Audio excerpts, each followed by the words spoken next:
What if I told you that the voice in your head isn't just noise? It's the key to unlocking everything you've been searching for. Welcome to Walk in Victory, where we don't just talk about transformation, we live it. Now available. Awakening I Am, Internal Awareness in an AI Age audiobook, and our Victory Builders platform, which integrated system for founders who execute, is open. Links in the description. Good afternoon, good day, good evening. I don't know what time you're listening and or where you're listening from, but it's your boy, your host, Noron Tillman. I am glad that you are listening to another episode of Walk in Victory. Speaking of victory walks, I am guesting now more on other podcasts as we have our book coming out, Awakening I Am, Internal Awakening in the Digital or in AI Age. And we have our agents coming out, our Pathway Back agents and all those things. So I am sitting on the other side of the table, and I had an interesting conversation with the guest host, and at the end of the conversation, and it was really, really good. But think about monetization. I don't just have a podcast, so we have a podcast production agency. The agency that I have, Principal Matter Production, started when I was doing business in music. But the good thing about having a corporation is, all right, I'm not doing music no more, but it's still a production company. Now I produce podcasts, and I was able to shift the mindset of that organization, that company, into it's just simply productions. Because whether I'm producing music or I'm producing podcasts, or I'm producing a lot of people are watching superstars, basketball players, especially in the area of sports, and they're monetizing their knowledge. So people go to Target, Walmart, get a mic, get a light, get a computer, and then everybody's podcasting. Don't work like that. Monetization doesn't just happen overnight. There's a lot of man hours that come behind it. Just because you're talking about a topic and people are listening doesn't make you good at what you're doing. There's a lot of pages that were built on this Puff Daddy case. And now the trial is over, and those persons who built an audience can't sustain it because they don't really know how to correlate content. And it's in the correlation of content, and I'm using podcast or podcasting as the nucleus, is in the correlation that you not only build an audience, but you sustain it. And it's in the sustainability that you build monetization. But our guest today, Bart, not Bart Simpson, but Bart the Side Hustle, Samurai, has taken the word hustle and the word side hustle and has been able to monetize it. When you hear the word side hustle or you hear the word hustle, it has negative undertones. When I first started a business, I was fresh off the street, so I looked as an extension of hustling. As I got developed into business, I realized that people don't like to be, but in baseball and in life, because they do not mind working when everyone else is sleeping. Bart, how are you, sir? Good. How are you? Thanks for having me on. No, thank you for joining us. I see I'm lagging a little bit, but I hope that my introduction of you was fair and it came through. Yes, it did. Okay, good. So do you mind telling our audience about yourself and what it is that you do? Sure. So I grew up in a small community in southern New Mexico on a pig farm. But my dad, he wasn't just a pig farmer, he was a businessman. He had his hands in many different things in the area of agriculture. So he monetized the stuff that he knew in many different ways. He was part owner in a dairy up in, probably, I don't know, 1,000, 1,500 miles away from him up in Idaho, a mushroom farm in Utah, a produce warehouse in Phoenix, Arizona, where Diamondback Stadium now stands. And so he just had his hands in many different things. And as a kid growing up watching him, he never set me down and taught me the birds and the bees of business. He just showed me by example and I watched. And then when I started my first business at age 15. It was a mobile disco unit that would go around and do dances. But in my podunk town, there was nobody doing dances, nobody hiring 15-year-old DJs. So I had to create my own event. I rented the community center, hired an off-duty cop for security. Mom and dad took money at the door. I spun records. Everybody had a great time. And it made me good money on something that I love to do. I love to listen to music. And so that was my first experience, and I did that clear through college. And then I went to college, my goal was to get in the FBI and chase serial killers. That was what I wanted to do with my life. And the easiest way into the FBI was through accounting. Now, I didn't like accounting, and I wasn't good at accounting, but that was the easiest way in. And so that's what I studied in college. I had 1 quarter left in college, and I went back down on the farm to help my dad and improve my Spanish. And while I was there, I was making money with no place to spend it. And so I was there, money burning holes in my pocket. And there was this thing called RK surgery that you could do on your eyes to correct your vision. And we had several friends that were Border Patrol agents, regular policemen, customs agent that were getting it done so they could get rid of their glasses. And I said, I want to do that. So I went and got it done. And then I got back up to school and started the FBI application process. And I found out that automatically disqualified me from the FBI. You could get it done after you got in, but not before, because it was still considered experimental, and they didn't want to waste thousands of dollars on you and then have you go blind.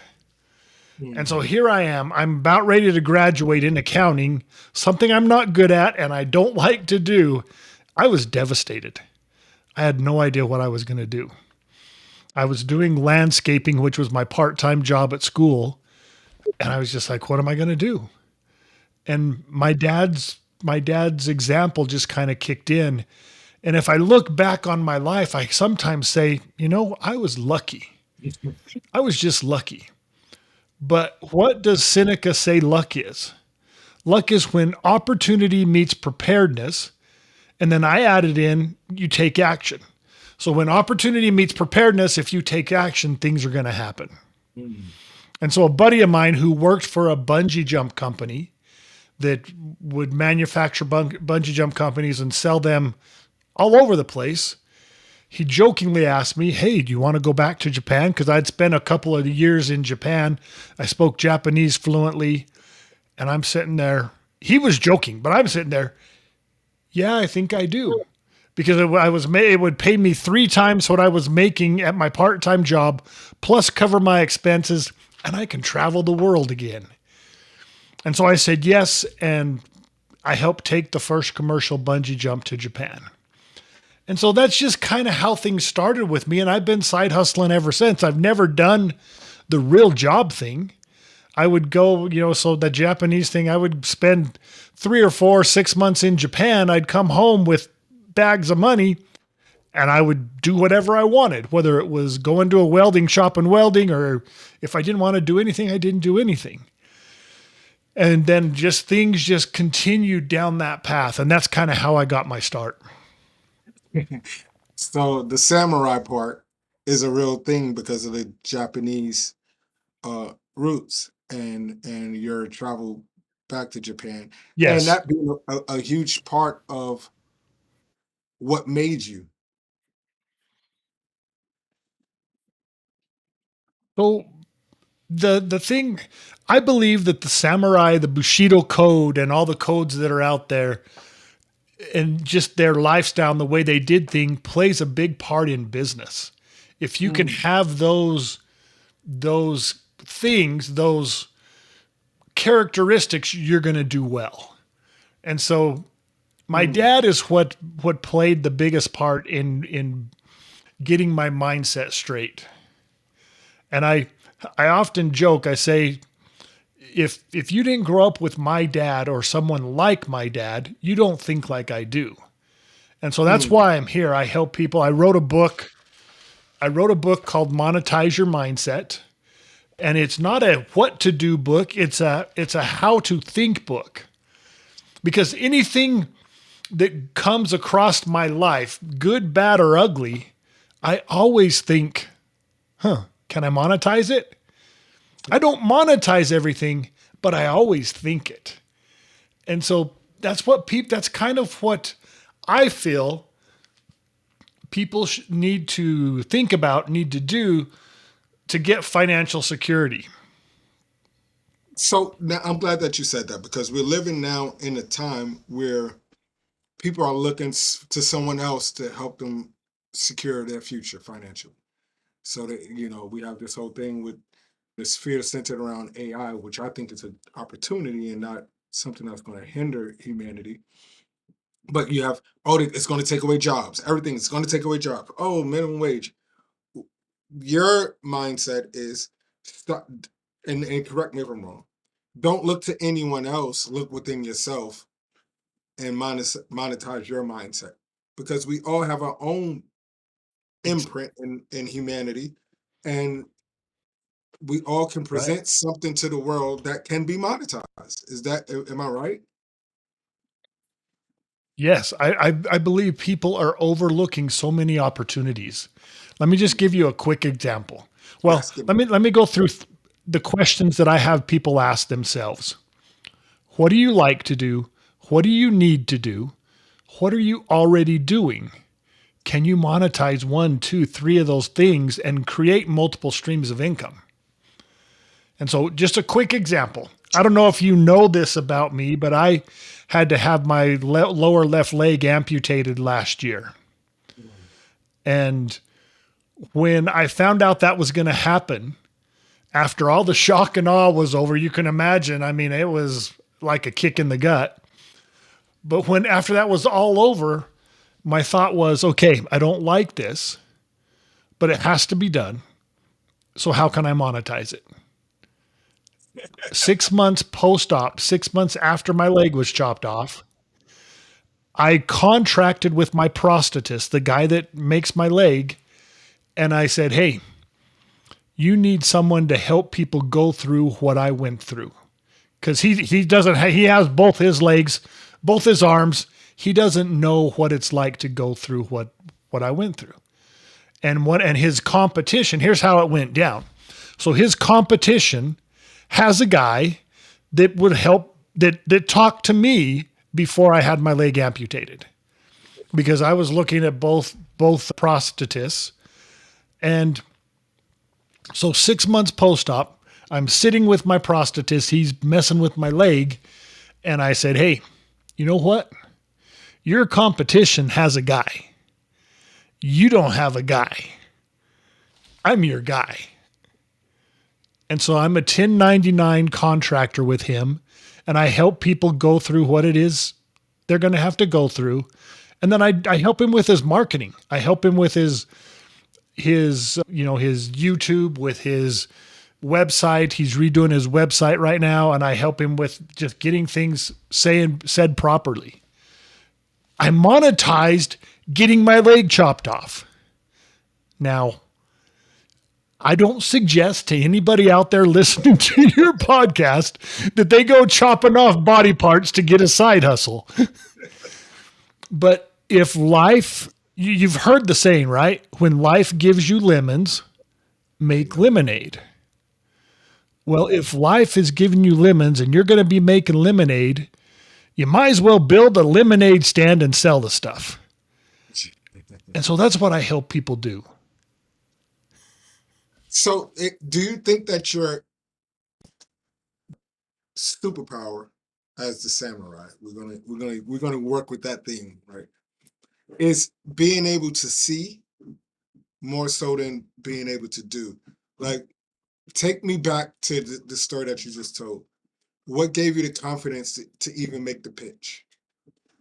Where most people may, like, this is a low point in life.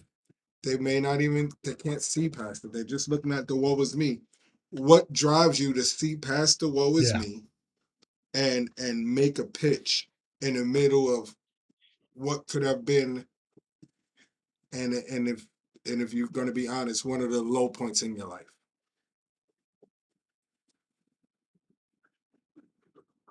I was just able to see the opportunity that was there. And so I was thinking about it before before the leg was cut off. I was thinking about this. And so when I got to that point, it was already in my head. Now, what got me to think about it before that was just me growing up with my dad, watching my dad, and then a lifetime of just doing things. You know, other examples would be monetizing my adrenaline junkie and going to Japan with the bungee jump. You know, and then while I was in Japan, I had an opportunity with, I'm going to the gym in Japan, and I'm 6'4", 220 pounds. That's pretty big in Japan. But I'm the gringo. I'm the white guy. I am not Japanese. And so people had a hard time talking to me because I was so big and I'm a gringo, you know? But finally, probably 2 or 3 weeks in, this guy comes up to me, a Japanese guy, and he goes, "Hello." And I said, "Okay, hello." And then I started speaking Japanese to him. And he was like, "Oh, I'm glad you speak Japanese because I was done at hello." We became friends. And he was a big rig driver, drove big trucks in Japan. And he said about a year or so later, he said, "I want to quit driving truck and I want to start importing camping trailers and Ford and Dodge diesel pickups into Japan. Will you help me?"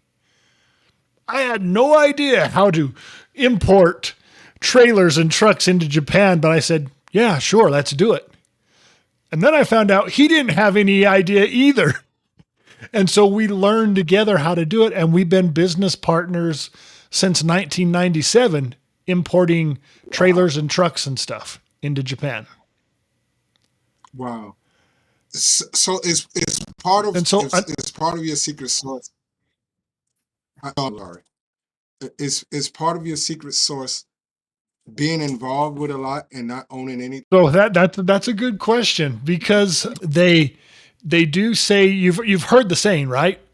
Jack of all trades, master of none. Have you heard that saying before? Yeah. So people use that as, hey, you need to focus on one thing. You need to focus on one thing. Here is the full quotation. Jack of all trades, master of none, though oftentimes, master of none, though oftentimes better than the master of one. So the full quotation that is out there is, don't be the master of just one thing. Do multiple things. And that's just what I've done.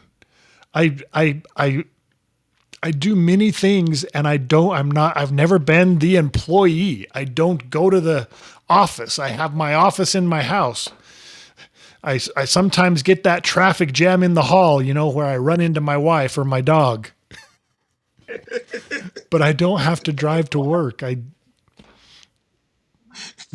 So when we talk about the freedom, And so it's just and it's just been easy, not easy. no, I'm sorry. That it's been easy, but I Go ahead. want to I want to get into freedom. When we talk about freedom, Yes. most people only equate the freedom to financially free. Talk about how this mentality has helped you not just produce multiple streams of income, but has given you multiple levels of freedom. So a few years ago, my wife calls me from Japan, and she calmly informed me that the initial test indicated cancer and that Mm. they were going to have to do a biopsy. My initial thing was I could lose my wife. But you know what my second thought was? Sadly, was we can't afford this. I don't know if I can afford everything to drop everything and be by her side as she goes through whatever it is she's going to have to go through.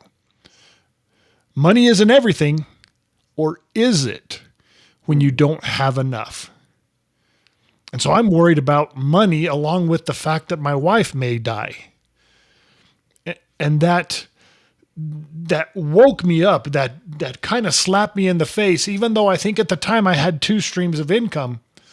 I didn't know that I knew I needed more. Now, luckily for us, after 8 sleepless nights, the biopsy came back negative for cancer and my wife just had to have surgery. We got a wake-up call. But why do we have to wait for the wake-up call to get prepared for when life happens? Because it's not when life is good, or it's not if life is going to happen. It's when life is going to happen. And so having multiple streams of income, having this thought of not having a real job and doing multiple things has given me the cushion, because it is about finances, it is about money. But money really isn't everything. Look at Steve Jobs, got cancer, all the money in the world. He didn't have enough to save his life, but he had options. The financial stability gave him options and comfort as he went through what it is. And that's what it's about. Having the financial security is going to give you comfort, going to give you options so that when life does happen, you're able to deal with it. We can go to my leg, getting my leg cut off. I mean, walking through those hospital doors that morning was the most terrifying thing I've ever done, because I was like a death row inmate walking to the death chamber. It's a little exaggeration, but I was walking in and I wouldn't be walking out. A piece of me was going to be gone. I was terrified. But once again, right up there at the top of the list of worries was, how long am I going to be off work? Because one of my main businesses is a dog training company. And it's hard to train a dog on one leg. And so I was worried about finances as well. But having other streams of income at the time relieved that pressure. Income streams that didn't require me to have 2 legs, whether it was marketing or whether it was my rental property, whatever it was, the fact that I had multiple streams made it a whole lot calmer while I was waiting to get my fake leg, my prosthetic leg. Can you And so imagine? once again, money isn't everything. No, go ahead. I'm sorry, because I hear you clearly, but I think it's on my end that there's a little lag. But I was just about to ask you, can you imagine Yeah. if the dog walking thing was the only thing that you had as a business, and you mastered Yeah, that, and now you got to tell all of your clients, hey, just give me a few, and they find another dog walker. It's like we put all of our exactly. eggs in one basket. We see this all the time. for those of you who are listening, Mhm.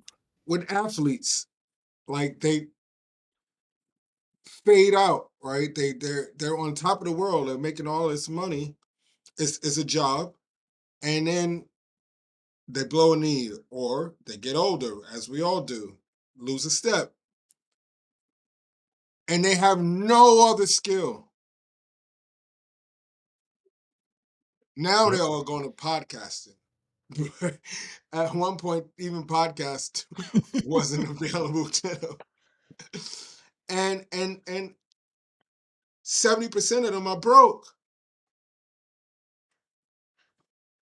And the thing about it is if they just open their eyes, open their mind, there's so much that they could monetize. They have the world right in the palm of their hands if they would just pay attention to the opportunities that are all around them. And Bart, it's funny because when a guy signs a $100 million contract and they say, oh, this is generational change in money, and then you realize that this guy is living $120 million worth of lifestyle.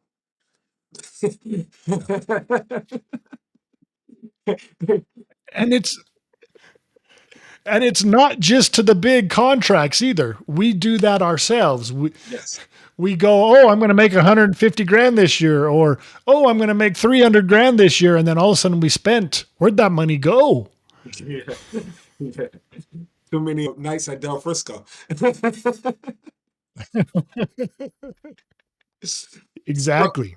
So we're living in a time, and people need to be encouraged. We're living in a time right now where there's so much uncertainty.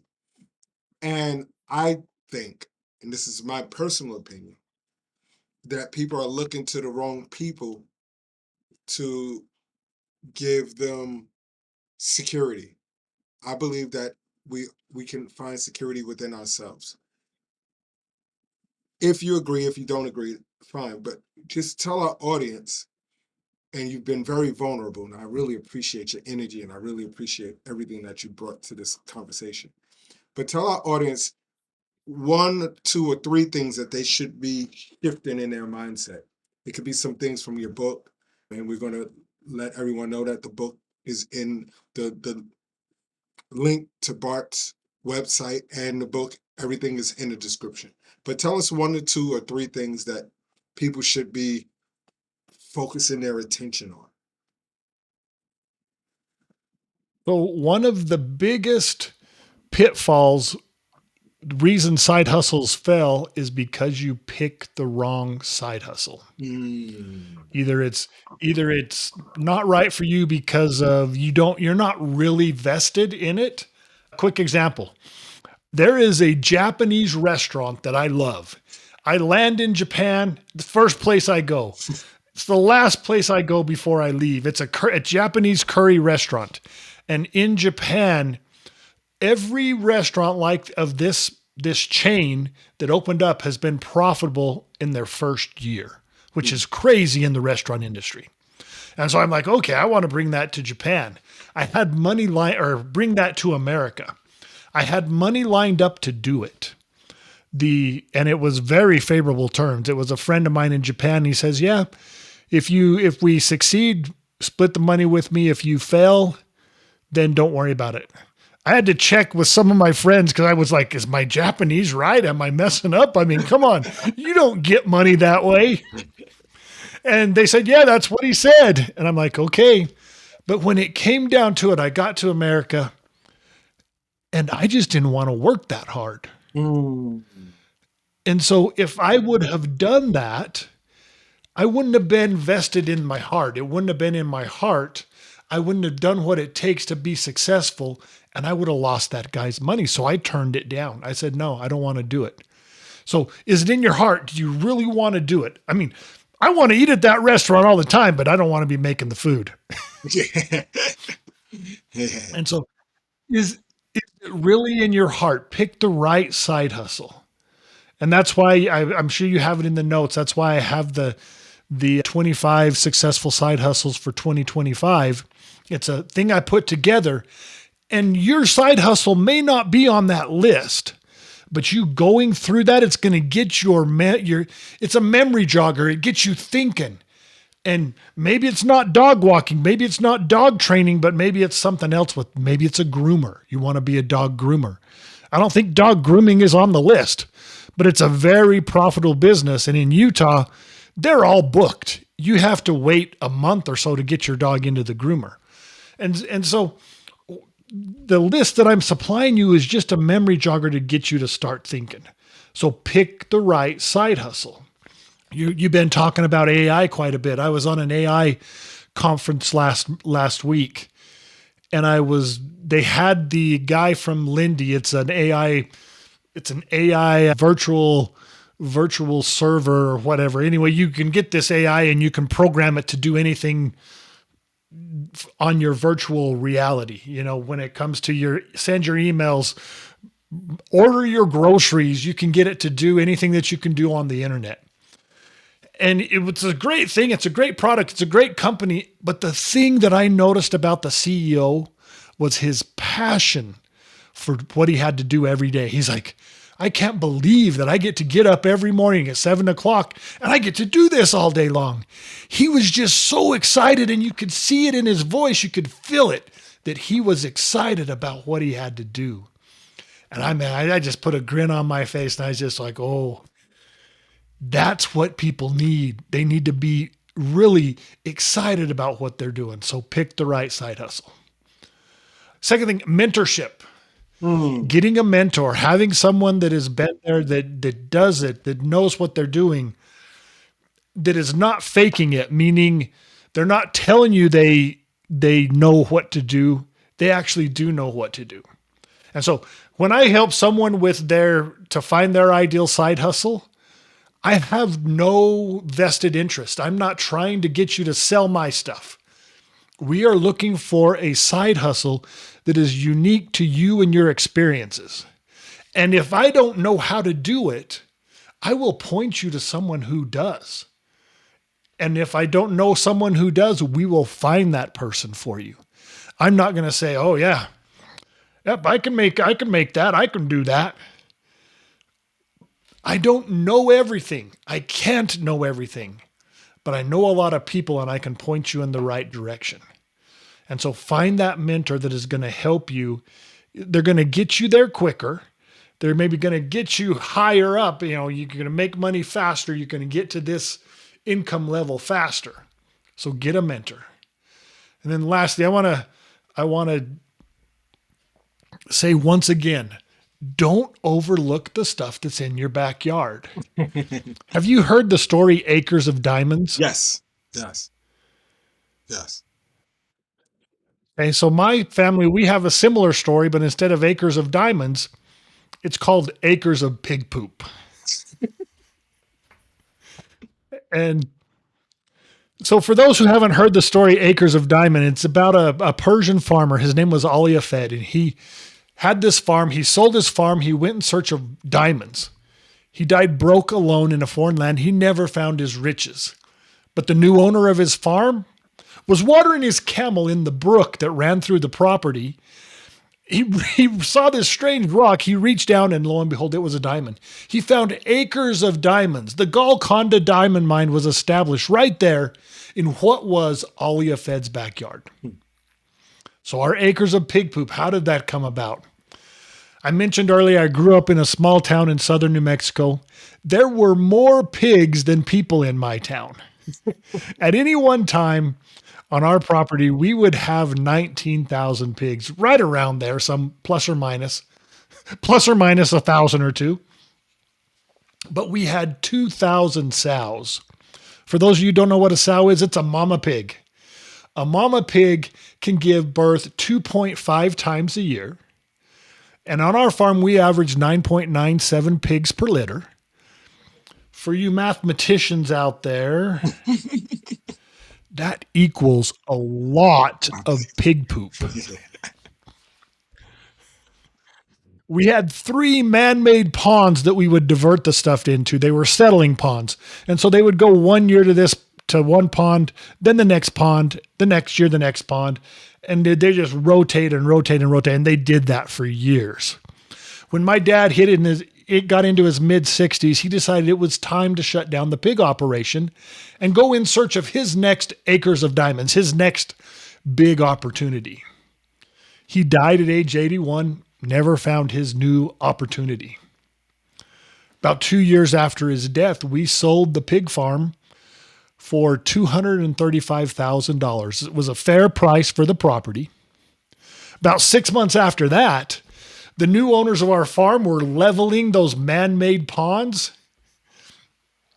They'd been dry on top for years, but the heavy grader was going across the pond, and in the middle, it broke through the crust and sunk up to its belly in this black muck. They called in experts to see what it was, see if it was okay. Right there on the spot, they offered the new owners of our farm $2,000 a ton for the stuff. That's $1 a pound for old pig poop. The farm that we sold for $235,000 was now worth over $1 million. 500 tons of old pig poop was acres of diamonds right under my dad's nose. So I want to ask your listeners, what about you? Where are your acres of diamonds? Are you right on the verge of discovery? Are you almost there? Or are you overlooking them like Alia Fed and my dad? Because they're right in your own backyard, right there within your grasp, right there under your nose. They might even look like a pile of pig poop. So that's the last advice.